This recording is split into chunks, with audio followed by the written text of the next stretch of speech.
ቢስሚላህ ሰላቱ ወሰላም አላ ረሱሊላህ ሰለላሁ ዐለይሂ ወሰለም። ዛሬ ደግሞ ኢንሻአላህ የምንነጋገረው የቁርአን ተአምር የሚል ነው። አንድ ሰውዬ ቁርአንን በስጦታ መልክ ለአንድ ሰው ይሰጠዋል። ከዛ እስቲ ቁርአንን ላንብበው ብሎ ከፈተው። ሲከፍተው ምን ያህል اقتربت الساعة وانشق القمر ይላል። ሰዓቲቷ ቀርበቻለች፣ ጨረቃ በተሰነጠቀች ጊዜ ይላል። ይሄ ምን አይነት የውሸት ቃል ነው ብሎ አስቀመጠው። ከዛ አንድ ጊዜ የጠፈር ምርምር ሳይንስ ምንድነው ጥቅሙ የሚል ፕሮግራም ቲቪ ላይ ሲቀርብ ያያል። እኛ እኮ በጣም ብዙ ነገር አግኝተናል አሉ። አንድ ከዛ ውስጥ ያገኘነው ነገር ምንድነው? ጨረቃ መሰንጠቋን። ላኢላሃ ኢላላህ ላኢላሃ ኢላላህ ሱብሃንአላህ። ጨረቃ መሰንጠቋን አግኝተናል አለ።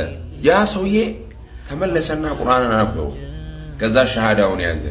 አሽሀዱ አን ላኢላሃ ኢላላህ አሽሀዱ አነ ሙሐመድ ረሱሉላህ አለ ማለት ነው። ሱብሃንአላህ። የቁርአን ተአምር ተዘርዝሮ አያልቅም። በየጊዜው እንደዚህ አዳዲስ እናያለን። አሁን ያየነው ምንድነው? اقتربت الساعة وانشق القمر። ሰዓቲቷ ቀርባለች፣ ጨረቃ በተሰነጠቀች ጊዜ። ቁርአን ላይ ጨረቃ ተሰንጥቃለች ብሎ ይናገራል። አሁንም ተሰንጥቃለች። ይህን ተአምር ረሱል ቄት አመጡት። አላህ ሱብሓነሁ ወተዓላ ይህንን የቁርአን ተአምር የሚያውቁ ያድርገን፣ ለሁሉም የሚያሳውቁ ያድርገን።